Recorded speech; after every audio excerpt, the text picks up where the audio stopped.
2장 12절에서 29절까지의 말씀입니다.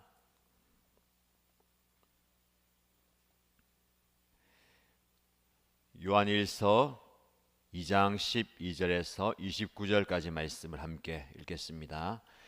자녀 된 이 여러분, 내가 여러분에게 이 글을 쓰는 까닭은 그의 이름으로 여러분의 죄가 용서함을 받았기 때문입니다.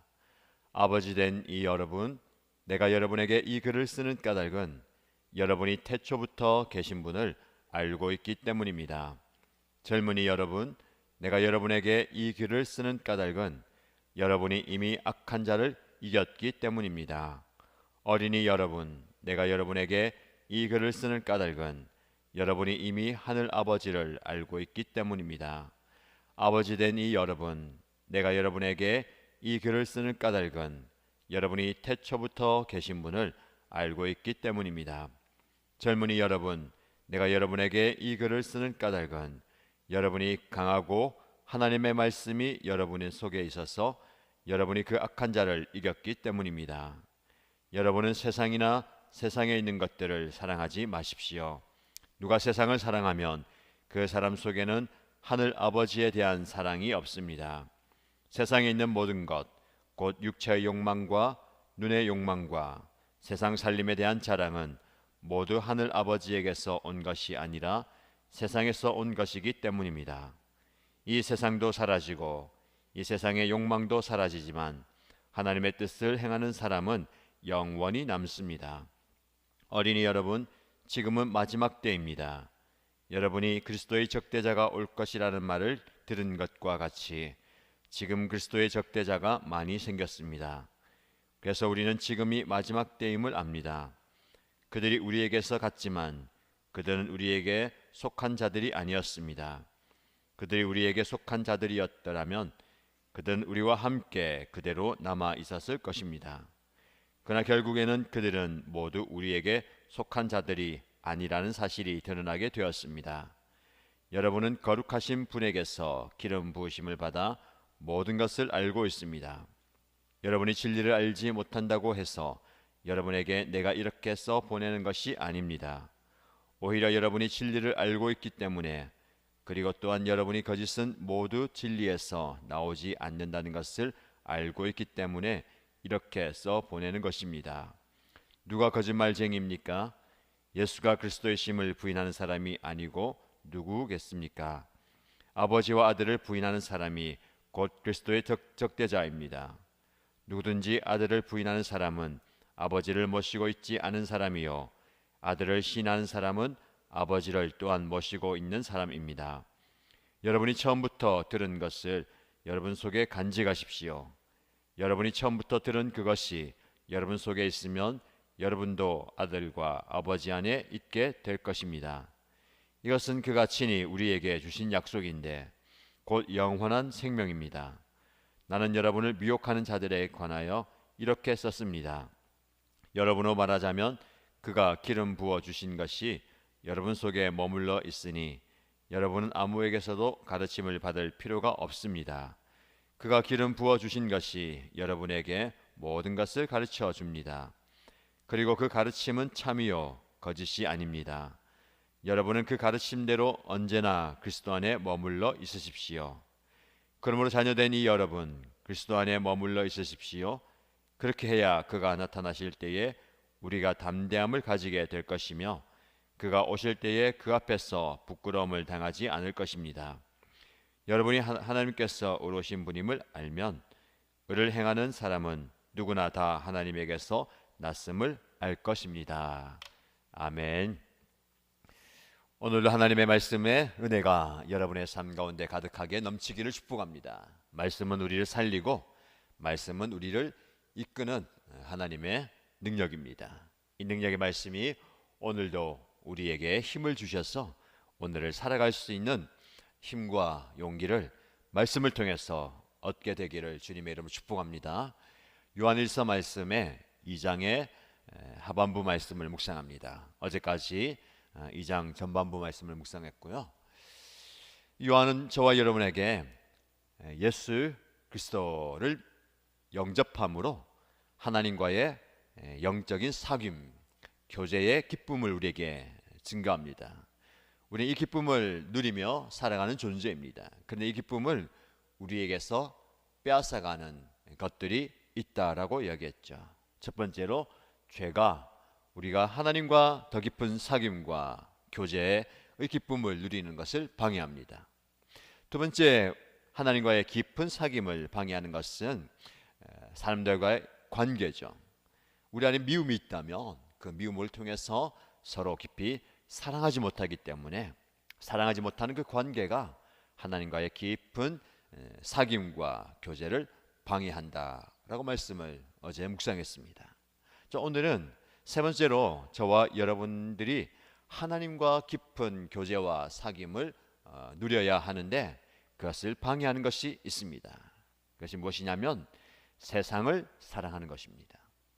우리가 세상을 사랑하면 그 세상을 사랑하는 그 마음 때문에 하나님과의 깊은 교제와 사귐이 줄어든다라는 겁니다. 왜냐하면 우리의 마음은 두 마음으로 나뉠 수 없기 때문에 그렇습니다. 이것을 사랑하면 이것을 포기해야 되는 거죠. 그래서 우리는 둘 중에 항상 좋은 것을 선택하기 위해서 갈등하고 고민합니다. 어느 것이 나에게 유익인가? 어느 것이 나에게 좋은 것인가? 라고 고민하면서 그 고민 끝에 선택하죠. 하나님을 사랑하느냐? 세상을 사랑하느냐? 두 마음에서 갈팡질팡하는 것이 저와 여러분의 모습 아닙니까? 그러나 정답은 알고 있습니다. 하나님을 사랑해야 된다. 하나님을 사랑해야지 그렇게 알고 있지만 실제로 우리의 모습을 보면 하나님을 사랑하는 것이 아니고 세상을 향해서 한 걸음 한 걸음 더 나아가는 우리의 모습을 보게 됩니다. 그래서 오늘 본문의 말씀에 15절 이하에 세상이나 세상에 있는 것들을 사랑하지 마십시오. 누가 세상을 사랑하면 그 사람 속에는 하늘 아버지에 대한 사랑이 없습니다 라고 단언합니다. 하나님을 사랑하죠. 세상도 사랑할 수 있느냐? 그렇게 할 수 없다라는 겁니다. 내가 하나님을 사랑하지만 세상도 사랑할 수 있는 모습은 아니다. 내가 세상을 사랑하면 하나님을 향한 사랑이 없다라는 겁니다. 사실 우리의 마음이 굉장히 좁습니다. 누군가 사랑하는 대상을 우리의 마음에 담으면 또 다른 누군가는 그 마음에서 밀려나게 되어 있습니다. 그래서 세상을 사랑하는 그 마음이 우리 안에 가득하면 하나님을 사랑하는 사랑이 있을 자리가 없다는 것이죠. 하나님에 대한 사랑이 줄어든다는 겁니다. 무엇 때문에 그렇습니까? 16절 말씀에 세상에 있는 모든 것, 곧 육체의 욕망과 눈의 욕망과 세상 살림에 대한 자랑이 우리의 마음에 가득하고 아니 더 나아가서 그것을 사랑한다라는 겁니다.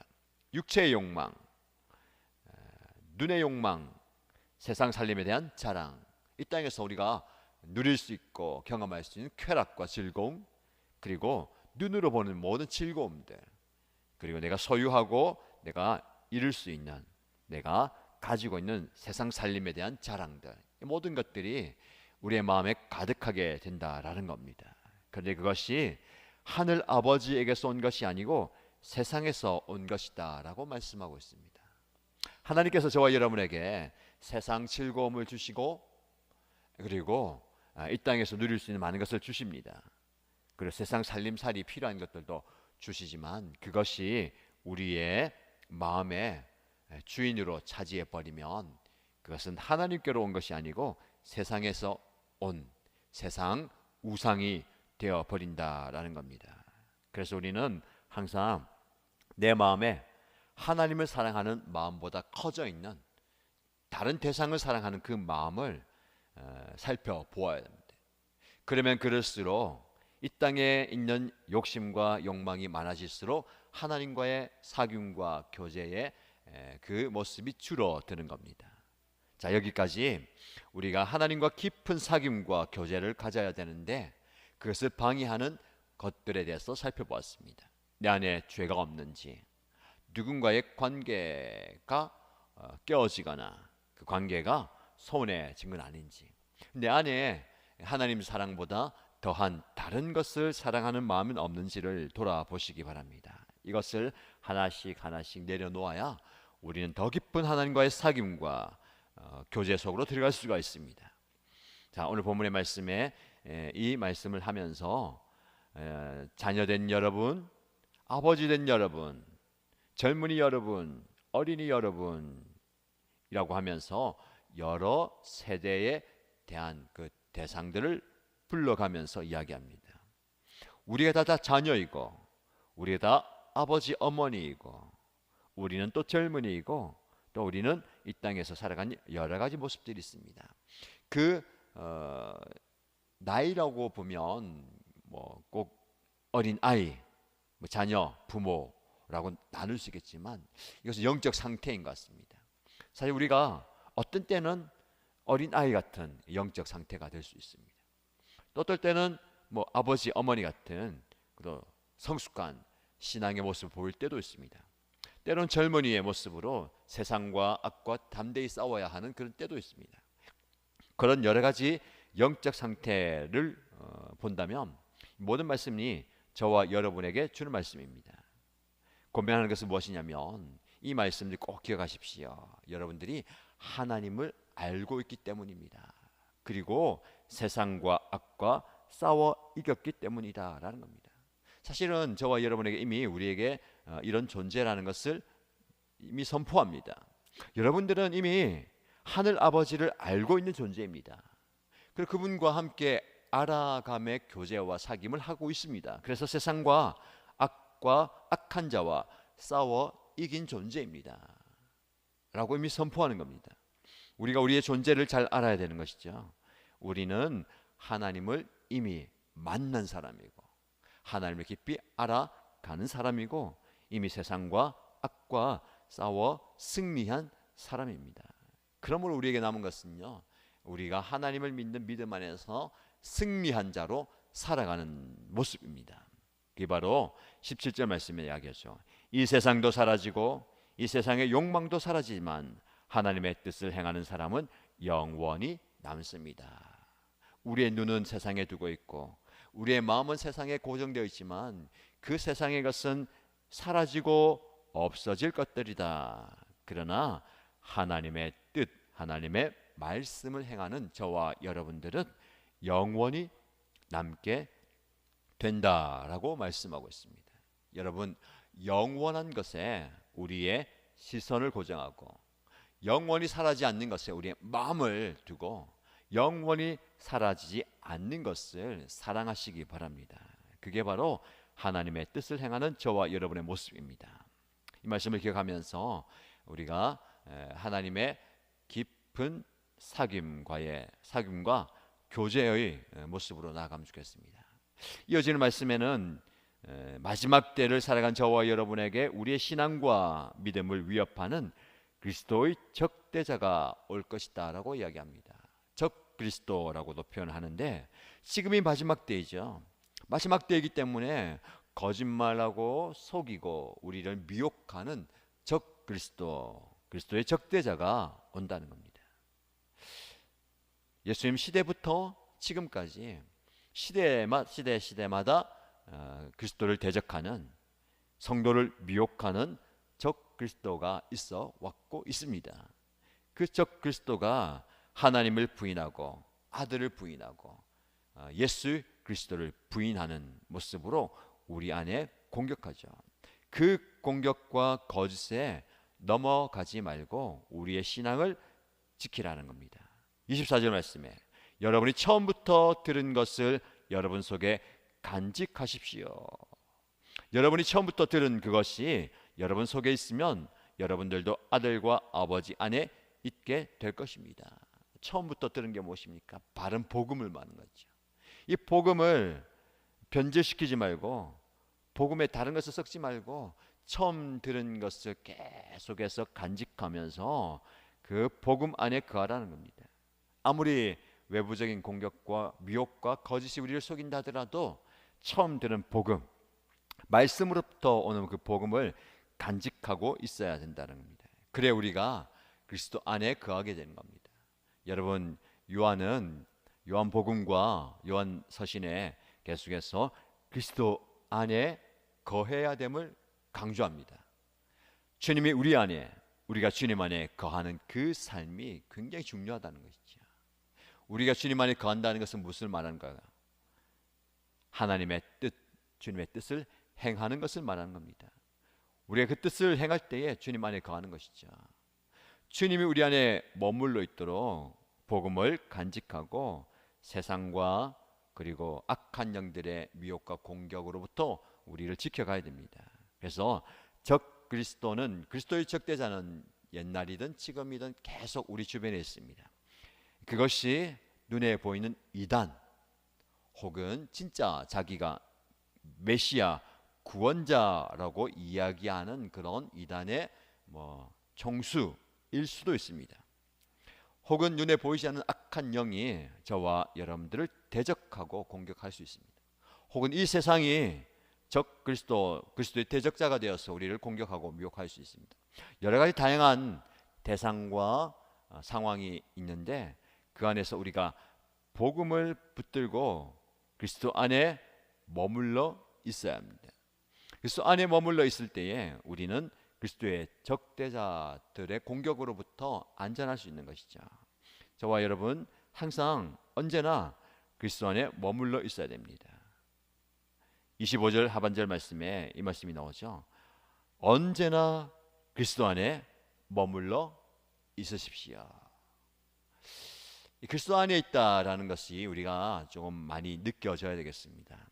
감정적으로도요. 여러분 요동치는 풍랑과 같은 내 마음이 그리스도 안에 있을 때에 참된 평안이 찾아오는 것이죠. 저와 여러분에게 이런 평안이 넘쳤으면 좋겠습니다. 제자들이 예수님과 함께 배를 타고 갈 때에 외부적인 공격, 풍랑이 배를 집어삼켰습니다. 그들은 그 풍랑과 함께 그들의 마음도 요동쳤습니다. 그때 신앙도 요동치고 그때 믿음도 요동쳤습니다. 그러니까 예수님은 그 배 안에서도 평안하게 잠을 주무시죠. 이 가능할까요? 저와 여러분들에게 이런 평안함이 있으면 좋겠습니다. 풍랑이 요동치는 그 상황 환경이라 하더라도 주님 안에 머물러 있으면 평안이 있는 것이죠. 이게 우리의 감정적인 평안함이 좀 있었으면 좋겠고 실제로 우리의 신앙과 믿음에도 좀 평안함이 있었으면 좋겠습니다. 주님을 만났던 많은 사람들은 처음에 주님을 찾아올 때는 불안과 염려와 걱정과 문제를 가지고 다 주님께 나옵니다. 주님을 만났던 모든 사람들은 평안히 가라라는 말씀을 듣고 삶 속에 평안함을 가지고 갔던 것이죠. 저와 여러분에게 이런 평안함이 넘치길 축복합니다. 언제나 이게 중요하죠. 그리스도 안에 머물러 있으면 그 평안함이 있는데 언제요? 언제나.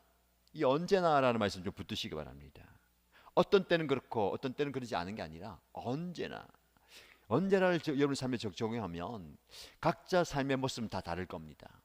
오늘도 여러 가지 일들을 만날 것이고 해결하기 위해서 또 처리하기 위해서 바쁘게 분주하게 움직일 텐데 여러분 언제나 누구를 만나든지 어떤 상황이 있든지 어떤 형편이 있든지 언제나 그리스도 안에 머물러 있으십시오.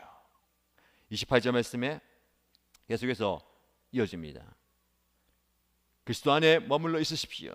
그렇게 해야 그가 나타나실 때에 우리가 담대함을 가지게 될 것입니다. 다시 한번 강조하죠. 그리스도 안에 머물러 있으십시오. 오늘 하루가 그리스도 안에 거하는 그리스도 안에 머무는 하루가 되기를 축복합니다. 더 나아가서 여러분의 평생이 언제나 그리스도 안에 머물러 거하는 삶이 되기를 축복합니다. 그럴 때 그 안에서 우리는 담대함을 갖게 될 것입니다. 여러분 세상을 가졌다고 세상에 있는 것을 내가 소유했다고 내 안에 담대함이 생기는 게 아닙니다. 그것을 의지하지 마시고 그것을 사랑하지 마시고 그리스도를 사랑하십시오. 언제나 그리스도 안에 머물면서 하나님이 주시는 담대함으로 오늘을 살아가는 저와 여러분 되시기를 주님의 이름으로 축복합니다. 기도하십시다. 말씀을 붙들고 기도할 때에 첫 번째 기도 제목은 이것입니다. 하나님, 제가 하나님과 더 깊은 사귐을 갖기 원합니다. 그런데 더 깊은 하나님과의 만남과 교제를 갖기 원하는데 그것을 방해하는 죄의 문제 그리고 누군가의 관계의 깨어짐과 그리고 세상을 사랑하는 그 마음을 제하여 주시고 이것 내려놓고 주님께 더 가까이 가기 원합니다 라고 기도하시기 바랍니다. 두 번째 기도 제목은 하나님, 제가 언제나 그리스도 안에 머물러 있고자 합니다. 그리스도 안에 있음으로 내 마음이 평안을 얻고 내 삶에 참된 평화를 누리게 되기 원합니다. 언제나 그리스도 안에 머무는 삶을 살겠습니다 라고 기도하시기 바랍니다. 여러분 가정을 위해서 기도할 때에, 목장과 교회 공동체를 위해서 기도할 때에 그 신앙의 공동체가 그리스도 안에 머무는, 그래서 누구라도 그 공동체 안에 들어오면 참된 평안함과 평화를 누리는 그런 복된 공동체가 되기를 원합니다. 그렇게 되게 해주십시오라고 기도하시기 바랍니다. 함께 소리내어서 간절히 통성으로 기도하도록 하겠습니다. 하나님 아버지 감사합니다. 오늘도 하나님께서 우리에게 귀한 말씀을 허락하여 주셔서 감사합니다. 말씀에 의지해서 하나님 말씀 붙들고 주님 앞에 기도하며 나아갑니다. 우리의 삶을 주 앞에 올려드리며 간절히 기도할 때에 우리 주님께서 우리 삶 가운데 놀라